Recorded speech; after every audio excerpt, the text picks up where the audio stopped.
Rồi mình đã đáp chỉ thị group nên chỉ thị đọc an thế này khi đáp hết ca sầm lỡ vô ắt bắn ở xa pod miền muối đã miên chúng nó trường tha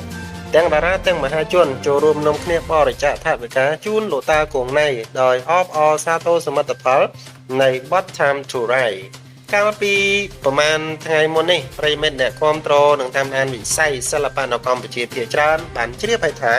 បទចម្រៀងថាមទុរៃដែលបកស្រាយដោយព្រឹទ្ធាចារ្យគង់ណៃនិងតារាចម្រៀងរ៉េបវ៉ាន់ដាទទួលបានការគ្រប់គ្រងខ្លាំងក្លារហូតដល់មានអ្នកចុច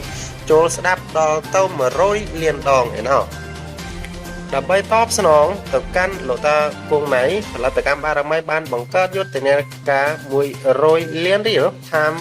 for Master គង់ណៃដើម្បីរៃអង្គាថវិកាក្នុងគោលបំណងជួយសម្រួលបន្ទុកថ្លៃចំណាយព្យាបាលជំងឺនិងជីវភាពប្រចាំថ្ងៃរបស់ព្រឹទ្ធាចារ្យគង់ណៃដោយហេតុថាបច្ចុប្បន្នលោកតាគង់ណៃបានសម្រាប់ព្យាបាលជំងឺនៅមន្ទីរពេទ្យយូរហើយ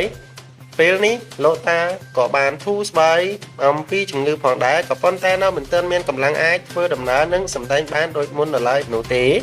ដោយបានឃើញការបំផុសបំផុលពីផលិតកម្មបារមីនោះតារាប្រុសស្រីនិងមហាជនទូទៅជាច្រើនក៏បានចូលរួមភ្លាមៗនៅក្នុងការបរិច្ចាគថវិកាជូនលោកតាព្រឹទ្ធាចារ្យចាប់បីដងវែងលោកតាគង់ណៃតាមលទ្ធភាពនិងទឹកចិត្តនៃក្តីគោរពស្រឡាញ់លោកតាជាច្រើនផងដែរក្នុងនោះគេឃើញមានតារាចម្រៀងនិងជា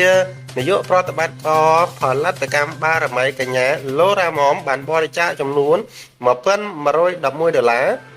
តារាចម្រៀងរ៉េបវ៉ាន់ដាបរិច្ចាគចំនួន$999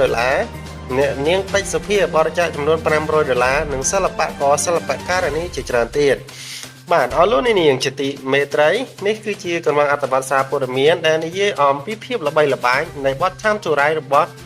លោកតាគង់ណៃជាមួយនឹងតារាចម្រៀងរ៉េបកម្ពុជាវ៉ាន់ដាដែលមានចំនួនអ្នកចូលទៅចុចស្ដាប់នោះដល់ទៅ100លានដងហើយបទចម្រៀងនេះត្រូវបានប្រិយមិត្តក៏ដូចជាអ្នកដែលនៅក្នុងប្រទេសកម្ពុជាជាពិសេសនៅក្រៅប្រទេសក៏មានចូលស្ដាប់ផងដែរបទថាមទុរៃរបស់វ៉ាន់ដាជាមួយលោកតាគង់ណៃដោយអ្វីដែលអលោកនាងជាទីមេត្រីបានដឹងហើយថាលោកតាគង់ណៃគាត់មានវាយកាន់តែចាស់ជរាទៅហើយឥឡូវនេះកំពុងតែទទួលបានការបរិច្ចាគពីសិល្បករសិល្បករនីជាច្រើនជាមួយនឹងយុទ្ធនាការ100លានរៀលដើម្បីជួយដោះស្រាយជីវភាពរបស់លោកតាពីស្ដាប់ហេតុការណ៍សូមជូនអត្ថបទសារព័ត៌មានតែប៉ុណ្ណឹងសូមអរគុណសូមជម្រាបលា